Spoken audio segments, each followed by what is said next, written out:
میں یہ اسلام کی غربت کی کہانی تمہیں سنا رہا ہوں، جب میرے رسول کے چچا کے لیے پورے کفن کا ٹکڑا بھی دستیاب نہیں تھا، اسلام اس وقت بھی عزت پا گیا تھا، اسلام اس وقت بھی ذلیل نہیں تھا، اسلام اس وقت بھی سربلند تھا، اور اسلام اس وقت بھی عزتوں کی مسند پہ تھا۔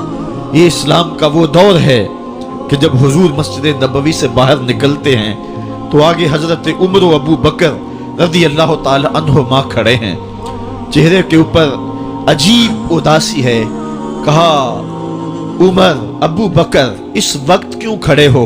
عرض کی حضور بھوک نے گھر میں ٹکنے نہیں دیا، ہم نے چاہا حضور کا چہرہ دیکھ لیں تو کچھ پیاس بجھ جائے، کچھ بھوک مٹ جائے۔ حضور نے فرمایا میرا حال بھی یہی ہے، جس چیز نے تجھے گھروں سے نکالا ہے وہی چیز مجھے گھر سے نکال لائی ہے۔ چلتے ہوئے حضرت ابو ایوب انصاری کے گھر کے قریب سے گزرے،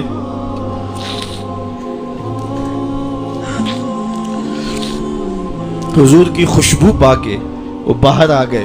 عرض کی بندہ نواز آج میرے مہمان نہیں بنتے؟ حضور نے کہا تمہاری مرضی۔ گھر لے گئے، چٹائی بچھائی، حضور کو بٹھایا، گھر والوں کو بکری کا بچہ ذبح کر کے دیا، کہا جلدی جلدی کھانا تیار کرو، میرے آقا کو بھوک لگی ہوگی۔ یہ کہہ کے واپس آئے، حضور کے پاس بیٹھے، نظر چہرے پہ پڑی تو گھبرا گئے۔ نکاحت کے آثار اتنے واضح تھے کہ سمجھ آ رہی تھی کتنے دنوں سے حضور نے کچھ نہیں کھایا۔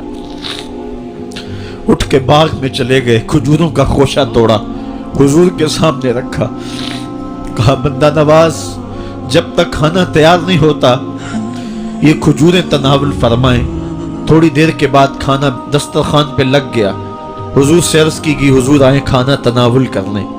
حضور نے دسترخوان پر تشریف فرما ہو کر کے حضور نے کپڑا اٹھایا تو حضور نے جب دیکھا کہ کھانا ہے تو حضور نے ایک روٹی لی اور چند بوٹیاں اٹھائیں اور ایک خادم کو بلا کر کے کہا جاؤ ہمارے گھر دے آؤ، میری بیٹی فاطمہ کتنے دنوں سے بھوکی۔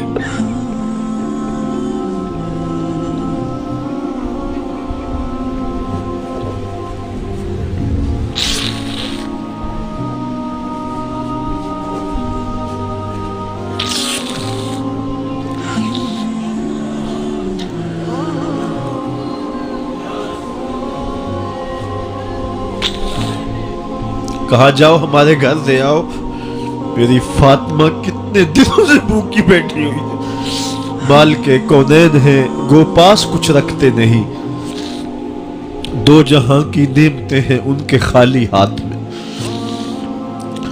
آپ کو پتا ہوگا کہ جب میرے رسول کا انتقال ہوا ہے، حضور کا وصال ہوا ہے، تو حضور کی ایک زرہ ایک یہودی کے گھر میں گروی رکھی ہوئی تھی، حضور نے زرہ رکھ کر کے اس سے قرض لیا ہوا تھا۔ یہ اسلام کی غربت کی کہانی ہے، اور پھر اللہ نے اسلام کو امارت کے رنگ بھی دیے۔ آؤ تمہیں کہانی سناؤں، حضرت عدی بن حاتم روایت کرتے ہیں، صحیح بخاری میں روایت ہے۔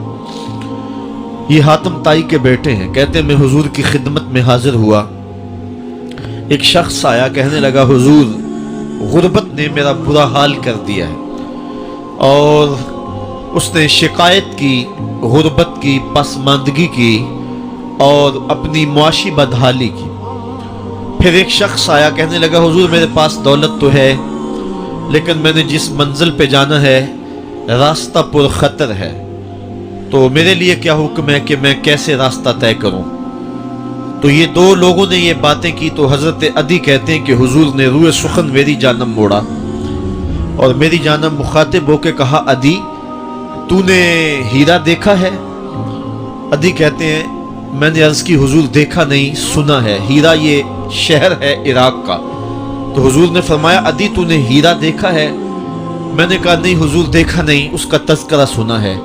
فرمایا عدی اگر اللہ تجھے زندگی کی مہلت دے تو ہیرا سے ایک خاتون چلے گی، تو اپنی آنکھوں سے دیکھے گا اور مکے تک پہنچے گی اور اللہ کے گھر کعبہ کا طواف کرے گی، اور اس کو ہیرا سے لے کر کے مکے تک اللہ کے علاوہ کسی کا ڈر نہیں ہوگا۔